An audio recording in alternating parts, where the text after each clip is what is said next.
Ya, salam semuanya. Kita akan merenungkan kebenaran firman Tuhan dengan tema kebebasan dari ritual palsu. Sekali lagi, kebebasan dari ritual palsu. Saya mengajak kita untuk membuka di dalam Kolose pasal 2 ayat 18 sampai 23. Saya akan membacanya bagi kita semua. Kolose pasal 2 ayat 18 sampai 23. Beginilah firman Tuhan. Janganlah kamu biarkan kemenanganmu digagalkan oleh orang yang pura-pura merendahkan diri dan beribadah kepada malaikat, serta berkanjang pada penglihatan-penglihatan dan tanpa alasan membesar-besarkan diri oleh pikirannya yang duniawi. Sedang ia tidak berpegang teguh kepada kepala, dari mana seluruh tubuh yang ditunjang dan diikat menjadi satu oleh urat-urat dan sendi-sendi, menerima pertumbuhan ilahinya. Apabila kamu telah mati bersama-sama dengan Kristus dan bebas dari roh-roh dunia, mengapakah kamu menaklukkan dirimu pada rupa-rupa peraturan, seolah-olah kamu masih hidup di dunia? Jangan jama ini, jangan kecap itu, jangan sentuh ini. Semuanya itu hanya mengenai barang yang binasa oleh pemakaian dan hanya menurut perintah-perintah dan ajaran-ajaran manusia. Peraturan-peraturan ini, walaupun nampaknya penuh hikmat dengan ibadah buatan sendiri, seperti merendahkan diri, menyiksa diri, tidak ada gunanya selain untuk memuaskan hidup duniawi. Amin untuk pembacaan firman Tuhan.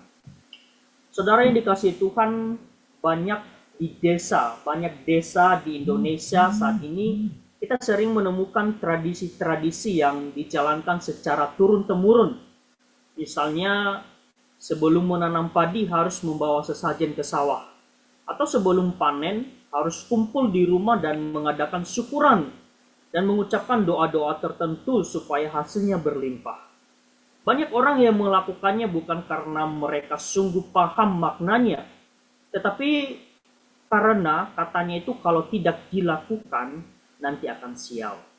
Nah, Bapak Ibu, saya teringat ketika saya tinggal di sebuah kampung, ya, tepatnya di Selo Panggung di Magetan waktu beberapa tahun yang lalu. Suatu kali ada seorang jemaat yang mengundang saya untuk bersama-sama menanam padi di sawah. Jadi sebelum turun ke sawah, ya, kami terlebih dahulu berkumpul di rumahnya untuk berdoa. Di meja sudah tersaji berbagai macam makanan, ya, sangat banyak dan beraneka ragam. Karena penasaran, saya bertanya, kenapa makanannya banyak sekali? Takutnya nanti tidak habis dimakan, ya. Tuan rumah menjawab saya dengan begitu polos gitu, ya. Dia mengatakan begitulah kebiasaan di sini, supaya nanti hasil panennya berlimpah dan banyak sekali. Nah, setelah itu kami pun ke sawah gitu, ya. Sebelum mulai menanam, Bapak Ibu, kegiatan itu diawali sebelum menanam, diawali dengan doa dan tumpang tangan di tanah sawah itu, di tanah yang akan kami tanam padi. Ini menurut mereka itu dilakukan agar padi yang ditanam nanti tumbuh subur dan hasilnya sangat memuaskan. Nah, saudara, di situ saya menyadari bahwa banyak orang-orang yang menjalankan ritual bukan karena cinta kepada Tuhan, tetapi karena takut. Bukan karena iman, tetapi karena tradisi yang telah ditanam. Dan yang lebih menyedihkan, hal yang sama bisa terjadi di tengah-tengah gereja saat ini. Kita bisa rajin ke gereja, aktif pelayanan, ikut puasa, atau nyanyi setiap minggu.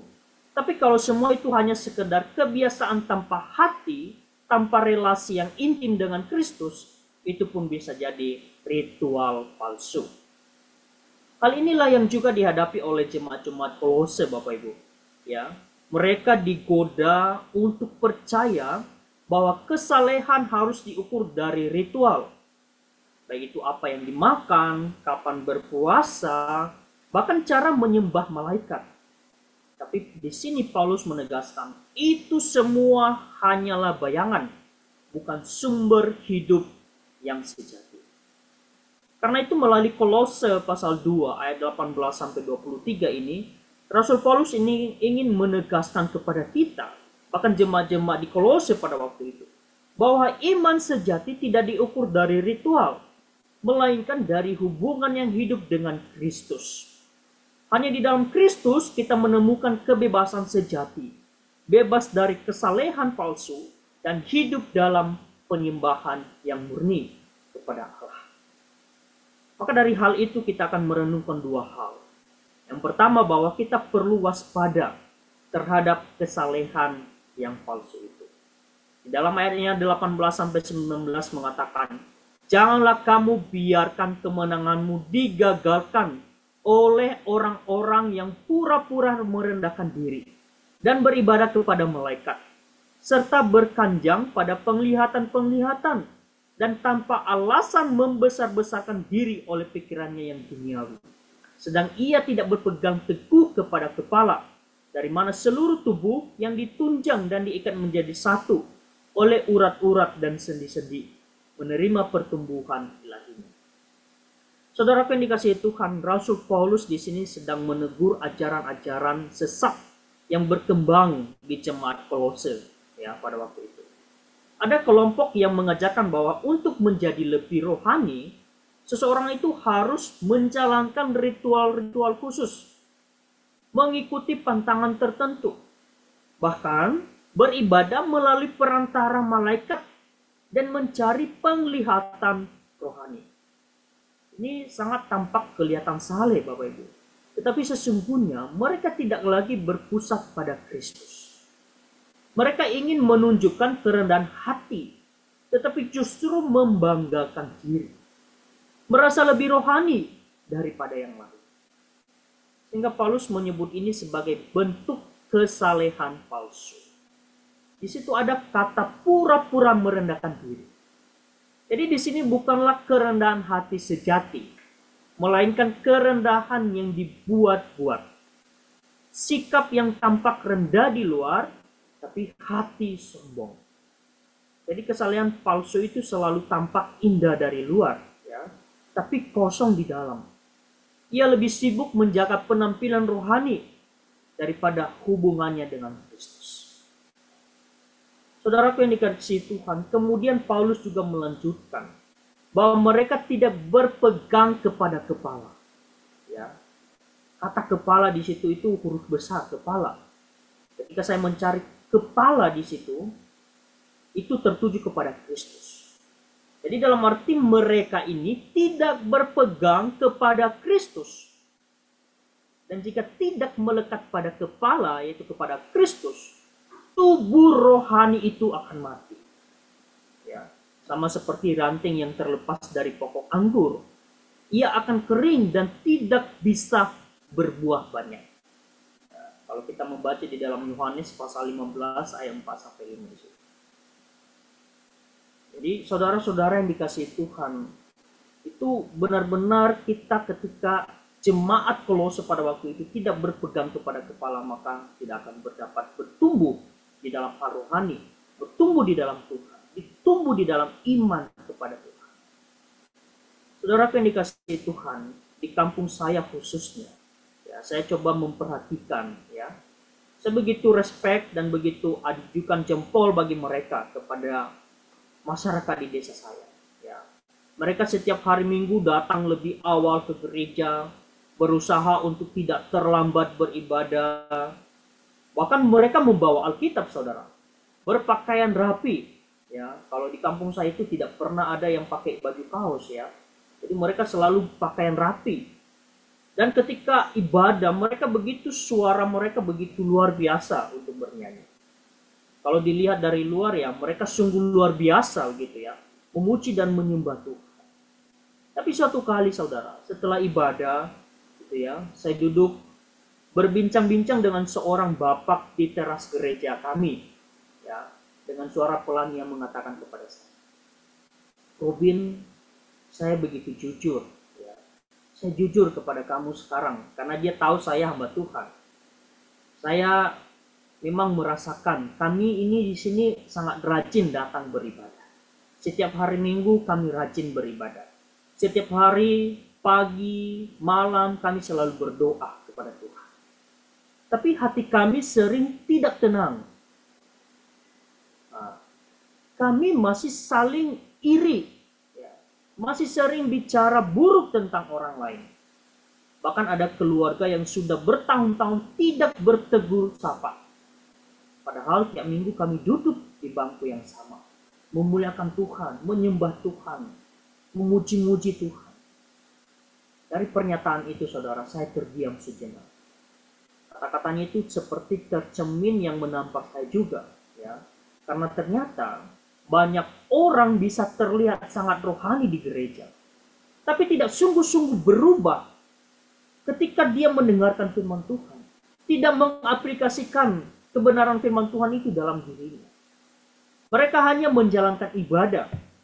Itu bukan karena cinta kepada Kristus, melainkan karena takut kalau tidak hadir nanti dianggap malas, atau takut kalau hidupnya tidak diberkati oleh Tuhan.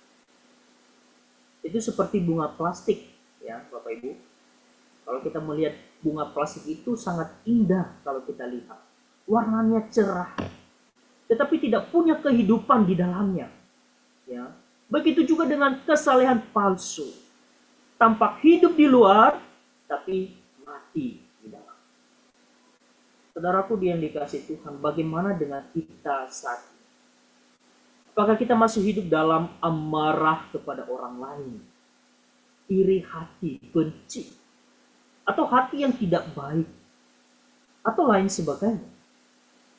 Firman Tuhan hari ini mengatakan kepada kita bahwa hati kita, ketika kita belum siap, ketika kita masih memiliki hati itu, amarah, dengki, iri, dan segala macam, itu kita masih belum sungguh-sungguh diubahkan oleh Kristus. Belum sungguh-sungguh mengalami perubahan, mengalami kelahiran baru di dalam Tuhan. Karena itulah, melalui firman Tuhan ini, marilah kita membiarkan, mengintrospeksi diri, mengundang Tuhan bekerja dalam hati kita, agar ibadah kita tidak hanya tampak indah di luar, tetapi juga menghasilkan satu perubahan hidup, perubahan karakter yang nyata di dalam kehidupan kita, di dalam setiap aspek kehidupan, pekerjaan, bahkan pelayanan. Itulah yang Tuhan harapkan. Bahkan itu juga yang Paulus harapkan kepada jemaat yang di Kolose. Ya, supaya mereka sungguh-sungguh percaya dan mengenal Allah yang telah melahirbarukan mereka, yang telah menciptakan mereka. Itulah poin yang pertama yang kita pelajari, Bapak Ibu. Dan poin yang kedua yaitu adalah hidup dalam kebebasan sejati di dalam Kristus. Saudara yang dikasihi Tuhan, di sini Paulus mengingatkan jemaat Kolose juga tentang satu identitas baru mereka di dalam Kristus. Ketika seseorang percaya kepada Yesus, ia telah mati bersama Kristus. Ya, di dalam ayat 20 di situ dikatakan bahwa apabila kamu telah mati bersama-sama dengan Kristus dan bebas dari roh-roh dunia, mengapa kamu menaklukkan dirimu pada rupa-rupa peraturan, seolah-olah kamu masih hidup di dunia? Jadi artinya bahwa cara hidup lama yang dikontrol oleh roh dunia sebenarnya itu sudah berakhir. Sekarang kita hidup di dalam Tuhan. Hidup di dalam satu perubahan yang baru. Mau percaya mengenal Tuhan. Ya. Yang awalnya mungkin marah-marah, sekarang kita mengenal Tuhan, itu tidak lagi marah. Ya. Memiliki kesabaran. Ya. Dan tidak lagi dikontrol oleh dunia ini. Ya. Tetapi kita benar-benar mengalami pembaharuan diri. Itulah yang disampaikan oleh Rasul Paulus kepada jemaat di Kolose. Namun Bapak Ibu, ada orang-orang di Kolose itu yang masih hidup seolah-olah belum dimerdekakan. Mereka masih terikat dengan berbagai aturan buatan manusia. Ya. Di ayat 21 dikatakan, jangan jamah ini, jangan kecap itu, jangan sentuh itu. Ya. Aturan ini kelihatannya saleh, ya. Tetapi Paulus menyebutkan tidak ada gunanya. Karena semuanya hanya menyentuh hal-hal lahiriah, bukan hati. Jadi kesalehan mereka adalah berpikir bahwa dengan menaati aturan-aturan itu, mereka bisa menjadi lebih suci lagi. Padahal kesucian sejati tidak lahir dari apa yang kita jauhi, tetapi dari siapa yang kita ikuti, yaitu Yesus Kristus. Saudara yang dikasih Tuhan, tadi telah diseringkan gitu ya oleh Musa Felix terkait beberapa dari jemaat kita, khususnya tradisi-tradisi yang masih turun-temurun gitu ya, khususnya dari jemaat kita, Koyoki dan juga istrinya ya.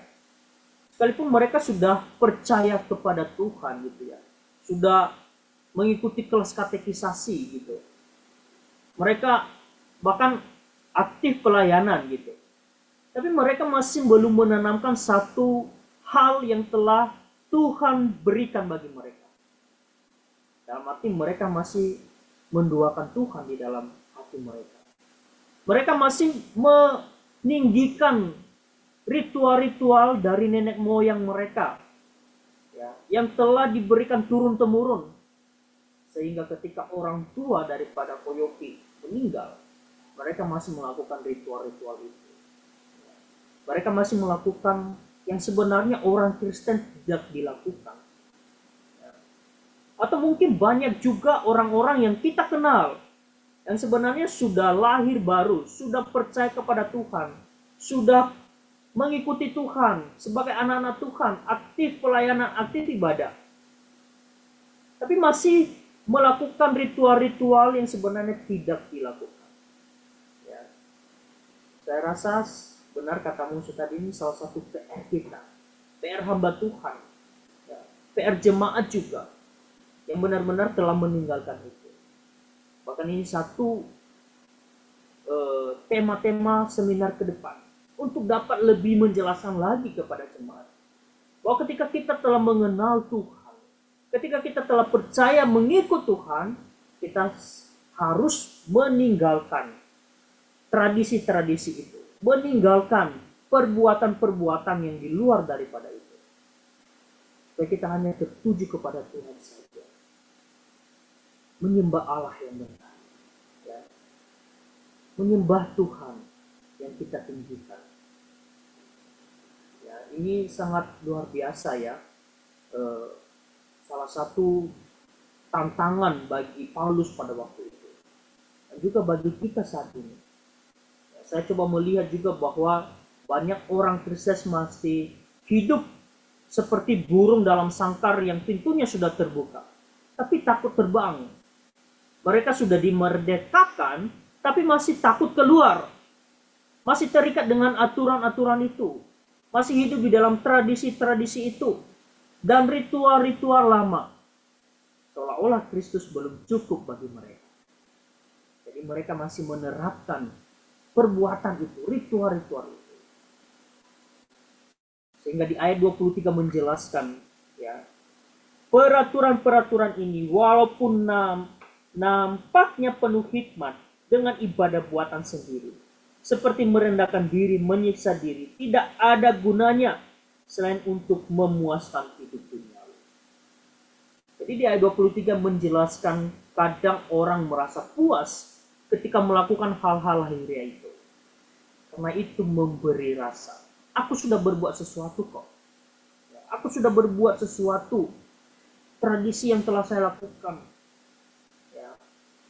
Tetapi justru disitulah bahaya kesombongan Tuhan ini. Kita merasa kontribusi kita menambah kesucian kita. Padahal kita tidak bisa menambah apapun kepada karya Yesus.